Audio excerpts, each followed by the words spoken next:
ಪ್ರಿಯರೇ, ದೇವರು ಒಳ್ಳೆಯವರು, ಒಳ್ಳೆಯದನ್ನೇ ಮಾಡುವವರಾಗಿದ್ದಾರೆ. ಯೋಹಾನ 1ನೇ ಅಧ್ಯಾಯ 47ರಲ್ಲಿ ನಾವು ನೋಡುತ್ತೇವೆ. ಅಲ್ಲಿ ನತಾಯೇಲನ ಬಗ್ಗೆ, ಇಗೋ ಇವನು ನಿಜವಾದ ಇಸ್ರಾಯೇಲನು, ಇವನಲ್ಲಿ ಕಪಟವಿಲ್ಲ. ಇಲ್ಲಿ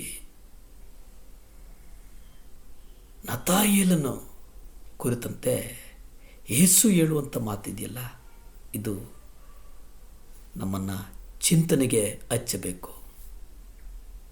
ಈ ಮಾತು ದೇವರು ನನ್ನ ಬಗ್ಗೆ, ನಿಮ್ಮ ಬಗ್ಗೆ ಹೇಳಬೇಕು. ಇಗೋ ಇವನು ನಿಜವಾದ ಇಸ್ರಾಯೇಲನು, ಇವನಲ್ಲಿ ಕಪಟವಿಲ್ಲ. ನನ್ನ ಬಗ್ಗೆ ಯೇಸು ಹೇಳಬೇಕಾದ್ರೆ ಅದು ಬೇರೆ ಎಲ್ಲ ಶ್ಲಾಘನೆಗಳಿಗಿಂತ ಶ್ರೇಷ್ಠ. ನತಾಯೇಲನು ಅವನು ಪರಿಪೂರ್ಣನಾಗಿದ್ನ? ಇಲ್ಲ, ಅವನು ಪರಿಪೂರ್ಣನಾಗಿಲ್ಲ. ಅವನು ಸಹ ಅಪರಿಪೂರ್ಣನಾಗಿದ್ದನು. ಆದರೆ ಅವನ ಆ ಅಪರಿಪೂರ್ಣತೆಯನ್ನು ಅವನು ಮರೆಮಾಚಲಿಲ್ಲ.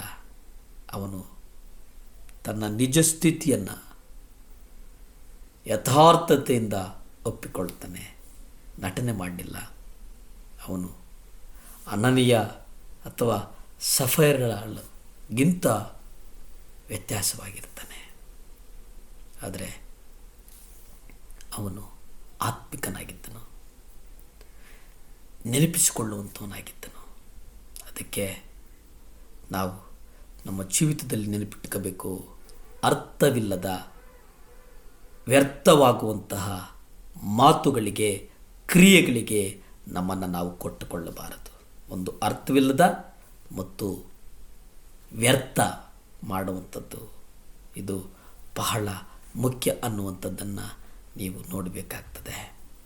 ಪ್ರಾರ್ಥನೆಯಲ್ಲಿ ನಾವು ದೇವರನ್ನು ಹುಡುಕ್ತೇವೆ. ನಮ್ಮ ಪ್ರಾರ್ಥನೆಗಳನ್ನು, ಎಷ್ಟೋ ಪ್ರಾರ್ಥನೆಗಳನ್ನು ದೇವರು ಕೇಳಿದ್ದಾರೆ. ನತಾಯೇಲನ ಜೀವಿತ ನಮಗೆ ಒಂದು ಪಾಠವಾಗಬೇಕು.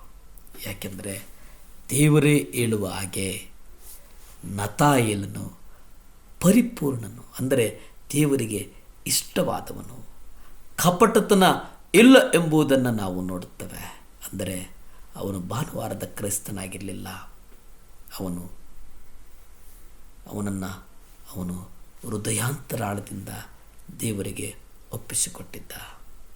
ನಾವು ನಂಬುವ ಹಾಗೆ ಭಾನುವಾರ ಸಭೆಗೆ ಬಂದಾಗ ಮಾತ್ರ ದೇವರನ್ನು ಆರಾಧಿಸಿ, ದೇವರನ್ನು ಸ್ತುತಿಸಿ, ದೇವರ ನಾಮವನ್ನು ಮಹಿಮೆಪಡಿಸಿ, ಅನ್ಯ ಭಾಷೆಯನ್ನು ಆಡಿ ದೇವರಿಗಾಗಿ ನಾನು ಜೀವಿಸಿದ್ದೇನೆ ಎಂಬುದಾಗಿ ನಟನೆಯನ್ನು ಮಾಡಲಿಲ್ಲ.